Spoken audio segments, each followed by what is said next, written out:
Hi, I'm Suze Moore and welcome. Today I'm going to continue reading from Crimson Poison, the first book in my Nat Walker adventure series, and joining me today on the armchair is Minnie, my chihuahua. We left Nat off staying at her terrible Aunt Vera's apartment, where Aunt Vera had just burnt all Nat's belongings and given her a whole new hideous wardrobe. Meanwhile, Nat's real guardian, Jamuka, is lost in Mongolia trying to find out what the mysterious issue is with his clan. I'm going to begin today at chapter 25, Escape. Without the rocking motion of the junco, Nat tossed and turned, unable to sleep. Aunt Vera's dinner party had finished and the raucous laughter had been replaced with the hum of the air conditioning. She'd watched a couple of old film clips of her parents, but instead of helping her fall asleep as usual, this time they'd only made her feel more alone than ever before. She kicked off the sheet and switched on the bedside lamp. "Let's get out of here, Fizz," she said, picking up the hideous pink Shanksy dress off the floor. Fizz's eyes snapped open for an instant before closing again. "It is 3 o'clock in the morning, sleep time," he announced. "It may be 3, but you need to wake up. I'm not staying in vile Vera's purple guest box any longer. We're going back home." She tugged the dress over her head and grabbed her kung fu slippers from underneath the bed. At least Ming hadn't been able to find them. "Not safe outside too late at night," said Fizz. "Well, we're going out anyway, and we're going to sail far away from all this until Jamuka comes back." She took the star jar out from underneath her pillow and put it in her backpack. Looking around the room, she realised there was nothing else left of hers to take. The rest was now ash. Picking up Fizz, she headed for the door. "Switch to silent mode, Fizz." Out in the hallway, she could hear a deep rumbling snore come from Uncle Fergal and Aunt Vera's room. That would provide good cover. She tiptoed to the kitchen and quietly turned the door handle. It was dark inside except for the digital glow of the fridge readout. Underneath the sink, she could see the outline of Ming, sound asleep in her narrow bunk. Nat held her breath as she passed by, terrified Ming would wake up and raise the alarm. The door clicked shut behind her. She'd made it out into the apartment block corridor. She took off at a run like a rat from a sinking ship, and rather than wait for the lift, she decided to run down the emergency stairs, taking 3 at a time, to reach the underground car park. She pulled her slider out of the rack, crammed on her helmet, and thrust the handlebars forward. She zoomed up the ramp and out into the warm Hong Kong night. The slider lanes were quiet. She soon arrived at the Causeway Bay Yacht Club. Fizz scanned her in through the owner's entrance and she headed across the lawns, and the smell of salt water in the air calming her ragged nerves. She passed a line of super yachts and headed to the end of the jetty. But when she got to the last mooring, it was empty. "Where is it?" she said, looking out across the marina, searching for the Junco's signature 3 masts. She lifted Fizz up off the handlebars. "Fizz, locate home." Fizz's eyes lit up bright green. He lifted his snout into the air as his GPS system searched. "Junco is in transit, headed towards Shelter Cove, new territories." The words hit Nat like a tsunami. "What? That's miles away. Call our Wong," she said. No reply. Cuts to auto answer. "Leave message," said Fizz. She slammed her hand down hard on the handlebars. "No, cut to deck cam." Fizz's wings opened, and Nat expected to see an immediate live feed from the Junco's deck. Instead, the screen showed the black and grey snow of a dead connection. Data feed disabled. Try every Junco cam. All data feeds disabled. Nat clutched her stomach and sank down onto her board. Her home was gone. The world she knew had been ripped away from her. Call Henry. Henry appeared on Fizz's screen. His hair was standing on end. He yawned and sleepily rubbed his eyes. Nat, are you outside? Yes, I'm where the Junco was, and it isn't here anymore. Do you know anything about it? Henry bit his lip. Oh dear, he said. Nat sighed. What? Tell me. Mum paid R. Wong $50,000 to take it away. It was all in cash. She counted it out on the kitchen table before we came to get you from the Junco. It was a mountain of notes. I saw Prissy hide a few of them in her pocket. What? That's a fortune. Why didn't you tell me before? Henry winced. His face turned as red as popco juice. Nat wanted to reach through the camera and punch him, lash out at him for not letting her know before. Instead, she leapt up high and high-kicked her handlebars. She hit them with such force that the slider went into a tailspin, whizzing round and round like a spinning top, her and Fizz with it. Fizz started to snort in alarm. Smoke poured out of his snout. Nat jammed her foot onto the ground, bringing them to an abrupt halt. I'm so sorry. Mummy made me promise not to say anything to you. She said she'd take Nut off me for a year if I did, said Henry. Nat took a deep breath. She'd never really hated anyone as much as Aunt Vera as right now. The witch! 2 years' wages for our Wong. Is she sailing the Junco up to Shelter Cove as part of the deal? Henry's shoulders slumped. I think so. What else? Come on. What else has she done? Nat leaned into camera. Her nostrils flared, her eyes wide with fury. Henry jumped back in fright. I don't know. That's all I heard. Please come back home. If Mummy wakes up and finds you gone, she'll call the police. Chapter 26. Robot Doctor. Nat sat on the jetty, staring out into the dark waters of Victoria Harbour. A cold wind cut through her thin Shanksy dress, but she was oblivious to it. She was a hollow shell, a dry husk of a girl, her soul sucked out by her wicked aunt. She wondered if she should go to Wen's, but that would more than likely make things worse. Aunt Vera was bound to track her down and drag her back.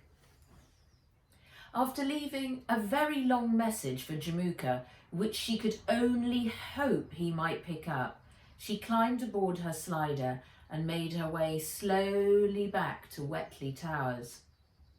Dawn was breaking when she pulled into the car park. She took the lift up and decided to enter through the apartment's front door, in case Ming was already awake and at work in the kitchen. She quietly opened the door and began to creep down the hallway. You're in big trouble, said Prissy, appearing at the doorway to her bedroom in a satin dressing gown and seaweed face mask. Nat scowled at her and broke into a run towards the purple guest room, but she was blocked by Aunt Vera coming out of the kitchen. And just where have you been? Nat scowled at her. And then she stared at her in horror. Aunt Vera was wearing a silver nanomesh hairnet, and her face was frozen with a thick layer of nighttime cementer. I wanted to get some air. Liar! You were going to the Junco, weren't you? Henry said you were trying to escape. Henry? How could he have told her that? Well, I couldn't, could I? You got our Wong to sail it away. That's my home, you've taken it, and you've no right to, said Nat, her fists clenched at her side. Aunt Vera took a step towards her. The smell of sour coffee on her breath made Nat gag. She raised a long bony finger and stabbed it at Nat's chest. You are a spoiled, selfish little orphan, and you are banned from going out again without me. Fizz's high-pitched alarm rang out. Stop that thing, said Aunt Vera, whipping Nat's pack off her shoulder. She ripped open the top of the backpack and thrust her hand inside. Ah! She screamed, pulling her hand out with Fizz hanging from a finger by a claw. Get it off me! Nat didn't move. She was delighted that her aunt had activated Fizz's anti-theft protection. Get it off me now, she screamed. Nat cupped Fizz in her hand. The moment he sensed her, he released Aunt Vera's finger.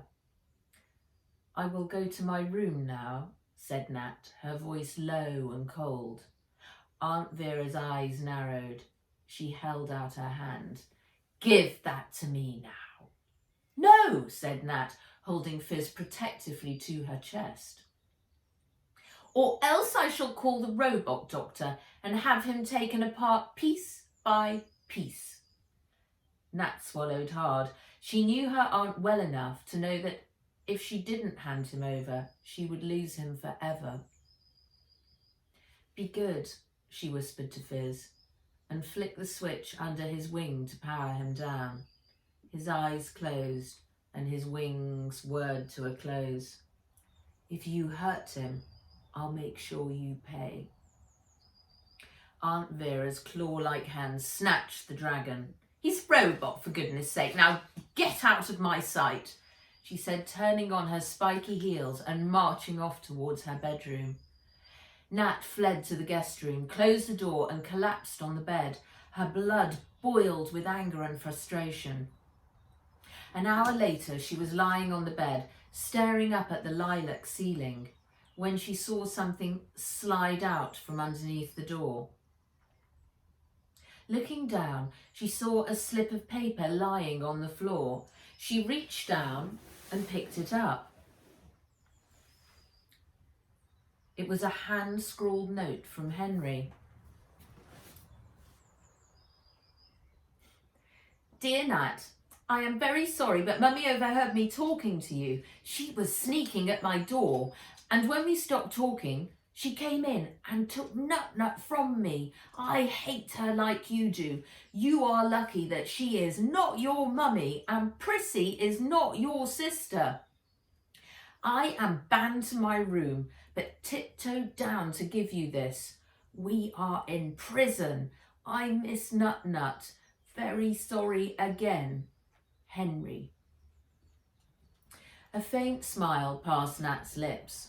At least Henry wasn't a traitor after all. She sat up. She would go and see him. The chances of getting caught were slim, since she was sure Aunt Vera would be leaving them to suffer for at least another few hours. She was barefoot, halfway down the hallway, when she heard stage-like whispers coming from the kitchen. What do you mean? You didn't get the promotion? Said Aunt Vera. They gave it to Lee, said Uncle Fergal. Nat was about to continue onwards towards Henry's room when Aunt Vera let out an ear-piercing screech, rooting Nat to the spot. Lee? You've been at the bank 15 years longer than him. All those dinner parties I've hosted to push you up the ladder, and it all amounts to nothing. You should be president now. Instead, you're a middle manager on a salary that wouldn't keep a mouse in clothes. Nat gasped. She might not like Uncle Fergal, but he didn't deserve that. A hand rapped down on the table. There I was, thinking I was marrying a man with means. And what's it come to? Nothing. And who do you think pays for this lavish lifestyle of yours, Vera? The club, the flat, the clothes, Prissy and Henry's education, the dinner parties? Uncle Fergal said. Nat could hear Aunt Vera suck in air between her teeth like a hissing cobra. We scrape through each month on your meagre salary, and don't you forget we've been taking out a big loan to keep it all rolling until you get a promotion. And look where we are now. No promotion. We're going to be destitute. Uncle Fergal let out a loud sigh. We'll just have to make some cutbacks until the next round of promotions. No, we will not. I refuse to be a pauper. There's only one thing. We'll have to secure the brat's guardianship. Nat felt like running in and giving her aunt a high kick. Well, you'd better do it fast then. After all the money you've spent since she arrived, these bills are outrageous. Nat heard papers being shuffled and snatched. I've been scrimping long enough, Fergal. You can keep me in the manner that I expect, so I will sort it out myself. Uncle Fergal's heavy footsteps echoed along the hallway. Nat turned and fled to her room. She made it through the door just as he came thundering out, red-faced and sweating. There was a loud slam of the front door. Then all went deadly quiet. The efficient click of Aunt Vera's stilettos came next. Nat held her breath as they paused outside her door. There was a brisk knock, and Aunt Vera's head appeared round the door. Nat turned away. Darling girl, how are you? Said Aunt Vera, her voice silky. She sat down next to Nat on the bed and placed a hand over hers in a firm grip. I'm sorry I was so angry earlier. I was just concerned that you might have been kidnapped, but I'd like us to forget the whole matter. Nat swallowed hard and turned to face her aunt. Vera was wearing the same pink dress as herself. Her stick-thin arms, draped in gold bangles, looked even more ridiculous, and her blonde mushroom hair sticking out on top. And here's your darling dragon, she said, placing Fizz in Nat's lap. Nat picked him up. The normally warm scales were cold and his eyes were closed. Now, I must leave shortly to attend a special meeting. Prissy's off to see Candy in a few minutes. It's Ming's day off, so can I leave you with Henry to just hang out together? Maybe you could go for a fun slam burger. She tried to wink at Nat, but her face was so frozen with Samantha that it looked more like a nervous twitch. Before Nat could reply, Nat's Aunt Vera leaned over and pecked her on the forehead. Coo, she said, standing up and noticing Nat's dress. We're twins. A lingering whiff of perfume was left in the wake as she walked out of the door. Nat rubbed her eyes. She was tired from lack of sleep, and even more tired from the whirlwind of emotions that surfaced every time she saw her aunt. She reached beneath Fizz's wing to power him up. His eyes flashed bright green. Message from Dr. Tang. Chapter 27. Marbolic. Nat, Wen and Henry raced through the doors into the Watchem lobby. Hi, Locke, is Mum in the lab? Said Wen, running towards the lift. Yes, you're expected, he said. Wen, darling, said Dr. Tang, giving her daughter a hug as she raced in. She glanced over her shoulder and saw Nat and Henry hovering inside the door. Nat, Henry, come in and sit down. Wen told me that you are staying at your aunt and uncle's, Nat. Nat nodded. Dr. Tang put a hand on Nat's arm. I know family can be difficult, but I'm sure they have your best interests at heart. Nat bit her lip. Part of her wanted to spill out the whole story straight away, but she decided to wait until after she'd found out why they'd been so urgently called in. Now, Dr. Tang became very businesslike. Our tests show the petal contains traces of a very rare poison. Poison? Said Nat, suddenly alert. Had Jamuka arrived to find his clan and the wolf pack dead? Was he still alive? Marbolic, said Dr. Tang. I first came across it several years ago during the grow-em-up scandal. Grow-em-up was a fertilizer used to speed up growth and strengthen plants. They discovered that the chemical compounds in grow-em-up reacted to certain plants to form a deadly poison. The scientists called it Marbolic. Once it was discovered, grow-em-up was banned. Nat shuddered. She reached into her pocket and pressed Fizz's snout to record. Dr. Tang pressed a button on the table. Henry's face wrinkled up as a hologram of a mouse appeared in mid-air before them. Yeah, Mum, said Wen, turning away. The mouse's eyes had popped out like marbles. Dr. Tang continued. Marbolic attacks the central nervous system. Smaller doses can cause severe fatigue, and ingested in larger quantities, it leads to paralysis, muscle failure, and eventually death. Is there a cure? Said Nat. Some research has been done, but to date no one has discovered an antidote. Dr. Tang switched off the screen. It appears the Tumen Vachir plant is being fertilised with grow-em-up. I've contacted the Mongolian authorities as this is a potential environmental disaster. Since they haven't received reports from any other sources and they're short-staffed with the new government funding cuts, they will only take action if we can verify and locate the source. To do that, we have to find Jamuka and his clan. Nat gulped. Did Jamuka know all this, or was this something new? All I know is they're in the mountains somewhere, she said. Dr. Tang got to her feet and started to pace the office, her hands clasped behind her back. Is there a village nearby we can get word to? Nat ran through Jamuka's old bedtime stories. Maybe somewhere in the Henty Mountains? Dr. Tang pulled up a map of Mongolia from the table computer. A holographic map floated above the table. It zoomed in to the Henty Mountains.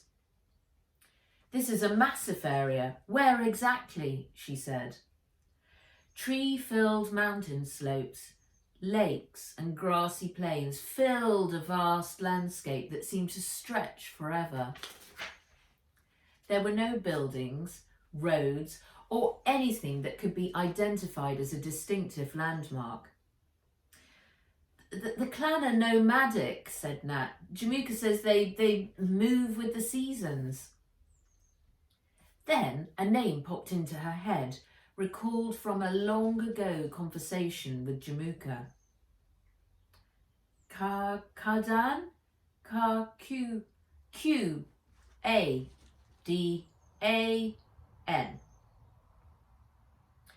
Search for Kadan, said Dr. Tang. Kadang, not known, replied the computer. Nat frowned. Maybe it's not part of the Henty Mountains after all. They searched further afield for a while, but found nothing. Dr. Tang shook her head and tuttered. We need more information about this plant, and fast.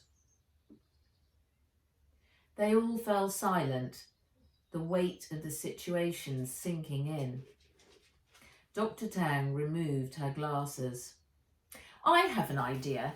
I'll get in touch with my old colleague, Dr. Fred Fairlight. She specialises in new plants that have been crossbred from existing ones and knows all about fertilisers and their impact on the environment. We travelled to the Amazon together last year. If anyone could find an antidote, It's Fred. Dr. Tang brought up her contact list on the table screen. A large red X was marked next to Dr. Fred Fairlight. To the right was a short update. I'm currently on expedition in Borneo and won't be checking messages for 6 months. When funds run out, I will return. Don't leave a message, I can't pick it up. Dr. Tang sighed. Typical Fred. There's only one thing for it.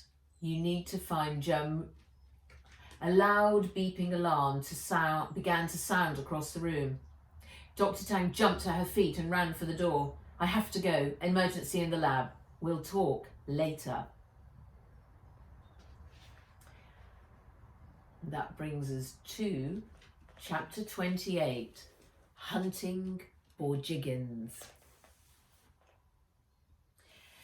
Henry let out a long burp across Wen's kitchen. He grinned.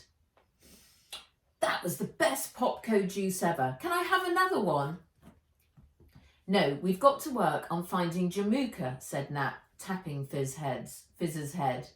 His wings spread to reveal the screen. The clan's last name is Borjigin, so if we search for them in Mongolia, we might be able to find a contact number and get a message to them.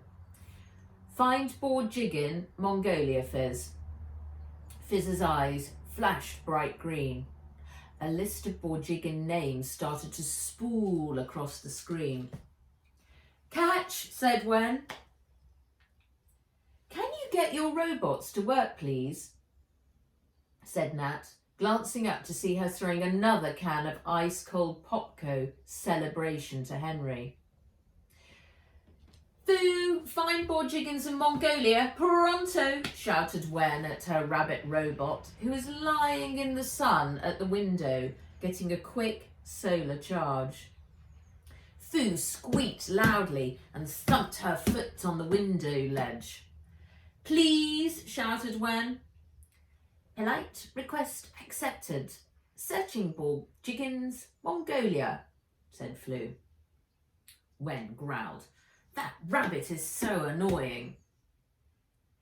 List complete. 153,612 Borjigins listed in Mongolia, announced Fizz. Nat put her head down on the kitchen worktop and groaned. Oh, that's way too many.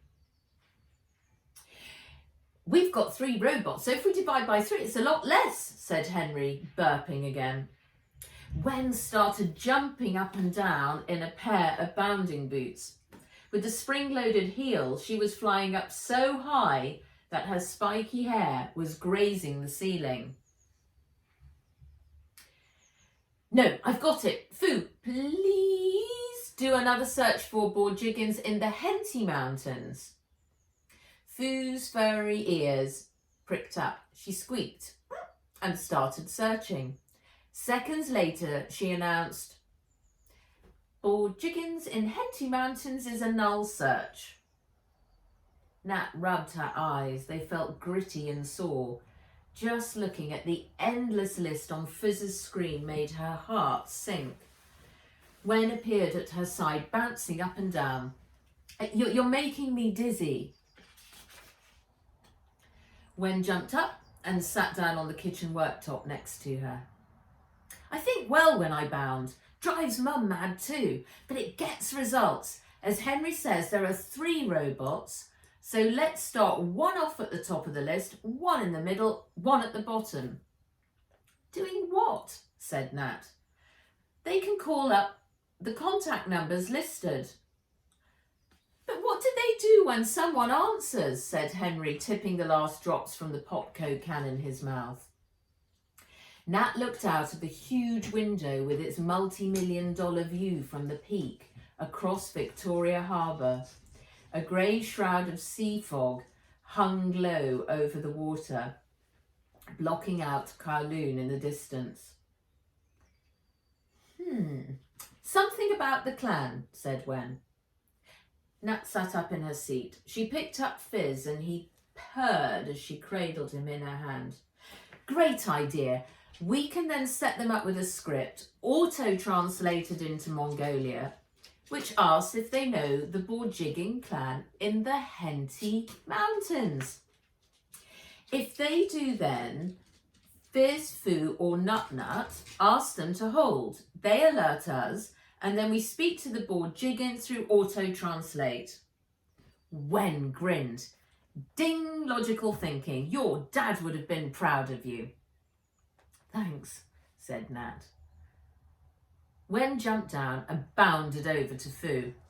He was a legend. When you become one too, just like him, don't forget me. Or me here, said Henry, handing her Nut Nut. Nut Nut, allow Fizz to link to all. The squirrel's ears twitched. She swiveled her head around to locate Fizz, and her eyes lit up bright yellow. And here's the big bunny for you, said Wen, landing Foo on the worktop. Foo, allow Fizz to link all. A paw thumped on the polished wooden surface. Please, said Wen. Nat worked hard, perfecting and programming the script, while Wen decided to design Henry a new t-shirt, declaring the one he was wearing as unding and dull. Done, said Nat, a long while later. She climbed off the high stool, stretching her arms above her head.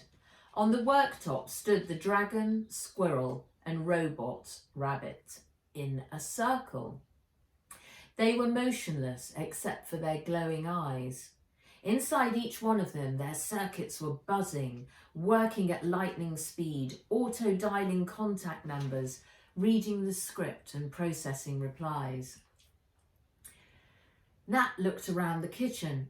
She was the only one left there.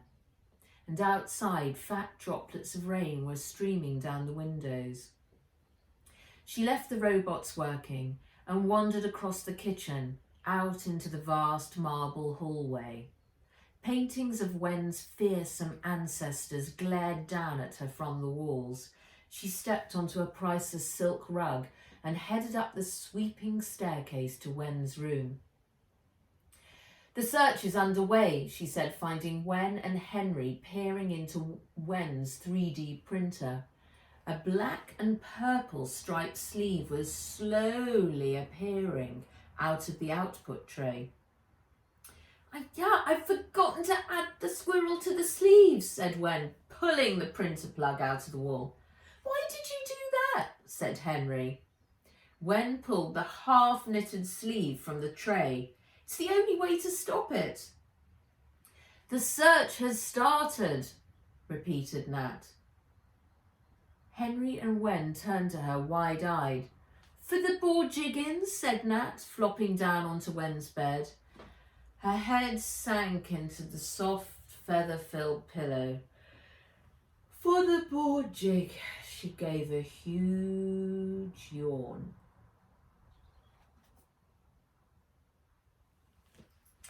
That brings us to the end of chapter 28. Thank you so much for joining me today, and I look forward to seeing you again tomorrow. Until then, be well. Thank you.